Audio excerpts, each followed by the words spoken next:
I immediately shut down because I didn't want her to see just how scared I was. She managed to open her eyes long enough and say, "I wouldn't wish this on my worst enemy." Welcome to Diagnose This, where future doctors come to think differently so you don't miss what others did. In this series, you'll explore real patient cases that stumped even experienced physicians. As you watch, focus on how the patient is described. Remember, on your exams, you won't see the patient, you'll read the vignette. So train your mind to visualize, connect the dots, and think clinically. Grab your notes, sharpen your instincts, and let's see if you can diagnose this. But for 26-year-old Heather Anderson, the signs of a mysterious illness were subtle. My life at age 26 was easy, it was fun, I met the man of my dreams, I was just living life to the fullest. Everything was going exactly how she wanted it to go. She was just happy on top of the world. And then suddenly, it blew up. I mean, her whole life changed. It all started with a simple cough. It felt more like a tickle in the back of your throat, that you had something there and you're just trying to get it out and you're constantly I'd be talking with her, and all of a sudden, it'd almost be like a cough spasm. I'd say, "Sissy, are you okay? What's going on?" And she'd say, "Oh, I just had that cough." We thought maybe it could be allergies. We lived at these apartment complexes, and we were on the 3rd floor, and I remember you could look out our balcony, and you could just see the pollen covering all the cars. And so we chalked it up to that. But it soon becomes clear that something more than allergies is afflicting Heather. Her cough gets worse, and now is accompanied by fever. All of a sudden, it wasn't this soft little cough anymore. Now you can hear the infection in her lungs. and I'd end up gagging, and then I'd have tears running down my cheeks because I was coughing so hard. I did go to the doctor when I started having the coughs, and it would be categorized as either cold or I had bronchitis, and they would tell me to take some cold medicine and get some rest. Inevitably, 6, 7, 8 days later, the cold or bronchitis was getting worse. She just suddenly was not a healthy person anymore. We all began to say, something's not right. Heather sees various doctors without a lasting solution. Finally, in December of 2000, a year after Heather's first bout with bronchitis, she's referred to pulmonologist Dr. Rob Schreiner. I walked into the room and saw a young, relatively healthy-appearing woman who was smiling but coughing incessantly. Dr. Schreiner performs a spirometry test, which measures the size and force of Heather's breath. Her airflow is 70% of normal, an indicator of asthma. He told me I had adult onset asthma and that it was very treatable and it was easy to live with. I did feel relief that there was a name to all of these illnesses that I've been having, and it wasn't just me being crazy. Dr. Schreiner sends Heather home with a prescription for inhalers. They did seem to help because I was feeling better and I wasn't getting sick as much. Heather sticks with the inhalers for a few months and feels good. That winter, she and Trygve get engaged and buy their first home together. She finally feels like she has everything under control. But that feeling doesn't last. We had sort of finished moving in enough to have our sofa and our coffee table there. And she propped her leg up on the coffee table and she had a swollen ankle. And I said, "Sissy, what in the world is that?" It was this awful purple rash. Sort of a raised, knobby, irregular, dark red rash. My ankle was starting to throb and feel kind of hot. My husband said, "You're gonna go to the doctor and see what's wrong. What is this rash?" Heather's primary care physician tells her she has poison ivy. Trygve doesn't buy the diagnosis.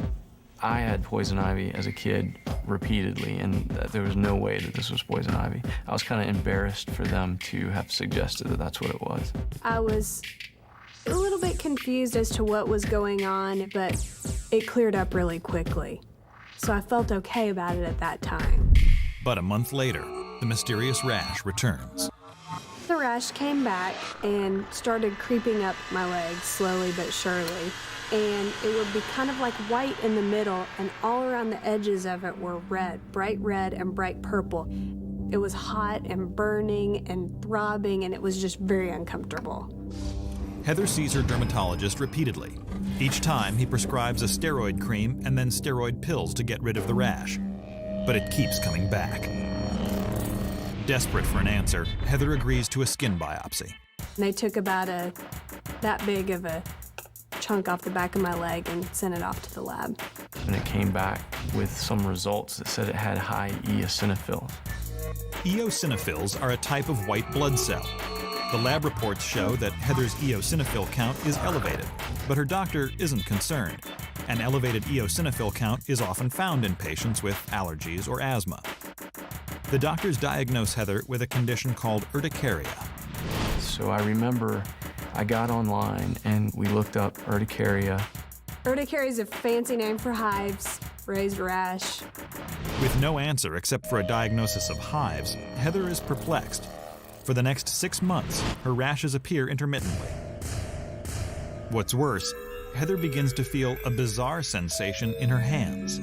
I started noticing that I had a tingling just in my left hand. It came and went, and it just felt like my fingers were kind of numb a little bit. I can remember looking at my hand and making a fist like this several times, going, that's really weird. Why is it doing that? I didn't tell anybody about the tingling until later because I was so focused on the other things that were going on, like my rashes, that it just didn't really seem that important to me at the time. It never occurred to me that her cough, which was diagnosed as asthma, and this rash, and now a tingling hand had anything to do with one another. By fall of 2002, Heather has endured almost 3 years of these strange chronic symptoms. Then suddenly, she goes from bad to worse. We went to our nephew's baptism, and I remember her saying that she really wasn't feeling well. I said, well, I'm just gonna lay down and rest, and just woke up drenched in sweat. I took my temperature, and I had a 103.7 temperature. I've never seen her as sick as she was then. We go to the doctor, and the doctor listens to her breathe and describes it as it sounds really crunchy. As soon as they took her vital signs, they called an ambulance to come and pick her up, take her to the emergency room. Heather is taken to Northside Hospital in Atlanta. Her family rushes to meet her. She was in the triage unit and she had a curtain around her, and I pulled the curtain back and she was just lying on the bed, her face just as white as a sheet. She had tubes coming out of her nose. Her eyes were very sunken in and very dark, and she was just sort of limp and struggling to breathe. It would be like, and it sounded like she really couldn't breathe. I immediately shut down because I didn't want her to see just how scared I was. It's horrible. It's the worst thing you can imagine, to see your child lying there and not being able to help. A cough, a cold, a rash, a tingling hand. Heather Anderson's symptoms seemed minor, but 3 years after they first appeared, she finds herself in a hospital bed, struggling to breathe. She managed to open her eyes long enough and say, I wouldn't wish this on my worst enemy.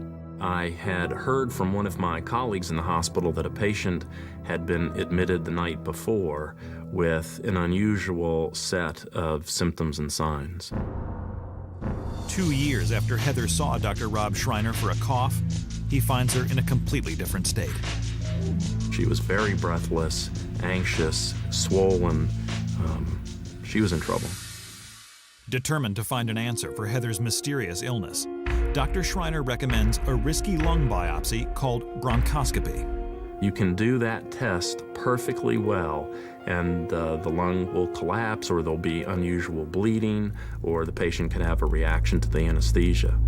What I was mostly scared of was, what are they gonna find when they go in there? What is it that they're looking for, and how is this gonna change my life? Bronchoscopy is a test where a flexible lighted tube is passed through the nose, back of the throat, down into the lung to have a look around, but more importantly, to take samples of the lung tissue. After a tense 40 minutes, Heather's bronchoscopy is over, and the lung tissue is sent to the lab. When the results come in, she and Trygve recognize a familiar finding. an extreme elevation of the white blood cells called eosinophils. Whereas it would be normal to have 0 or 1 or 2 eosinophils in the lung tissue, Heather had 85%. Coupled with the lesions on her legs and the pre-existent history of asthma and sinus trouble, we knew then that we were dealing with Churg-Strauss syndrome. Churg-Strauss syndrome is a rare autoimmune disorder in which the body overproduces eosinophils, a kind of white blood cell. These extra eosinophils form clusters that attack healthy tissue. The body, in essence, turns on itself. Its causes are unknown, but the damage set off by this short circuit in the immune system can be devastating. There were defining characteristics, asthma being one of them, skin disorders being another, nerve disorders being another, and all of these things were everything that I had. Heather's eosinophils were invading the lungs and her skin, and I suspect if her disease had gone on untreated, the eosinophils would have begun attacking her heart and nerves and kidneys and maybe even her brain. We started to look back at the history of everything that had happened in eosinophils. It triggered the leg biopsy and how the eosinophils were really high. And I remember being very frustrated, saying, this could have been caught. Why did it take her having to almost die for someone to be able to put this together? The doctors taking care of her at the time thought that that mild elevation in eosinophils was related to the overall allergy condition, but not the cause of the problem itself. I definitely felt all of it makes sense now. Now let's figure out how to handle it. Let's figure out how to treat it. Steroid medicine by mouth, so-called prednisone, is the time-honored treatment of Churg-Strauss. Prednisone will restore the eosinophil counts to normal levels in the blood. Heather is put on high doses of prednisone and released from the hospital. The road to recovery is slow. Everyone who takes prednisone has mood disturbances, increased appetite, weight gain, thinning of the skin, acne, changes of the face and body. There was that tension of, thank God there's prednisone to save your life, but I look in the mirror and I don't know who I am. I remember my mom asked me, you have to figure out if you're a person that's living with a disease or if you're a diseased person. And you have to figure out which way you're going to live your life. But I decided I will not allow it to control me. This is not going to define who I am, and I'm going to beat it. I would say that I wasn't truly back to normal until about 1.5 years. Slowly, I was weaned down on the prednisone. Prednisone took away all of the chest symptoms and the skin lesions and made the eosinophil count normal. Life today is beautiful. I'm pregnant. I'm 6 months pregnant, and I actually feel better than I have in 3 years. Heather knew all along that something wasn't right and that there was an underlying explanation for all of her troubles. When your body is telling you that things are not right, you have to listen to it, and you've just got to keep pushing until somebody says, I care, I want to find out about what's causing this in you. All right. How did you do? Drop a comment below and let us know. At what point did you first suspect the diagnosis? What were the key clues that tipped you off? If you didn't get it, don't worry. Even experienced physicians have missed these rare or tricky cases. Although they missed it, you won't. This is where future doctors come to think differently. If you need help to build strong, personalized systems for USMLE success, check out USMLE Stepmate. We've got the structure, support, and strategy you need to turn clinical clues into exam confidence. Like and be sure to subscribe if you'd like more content like this.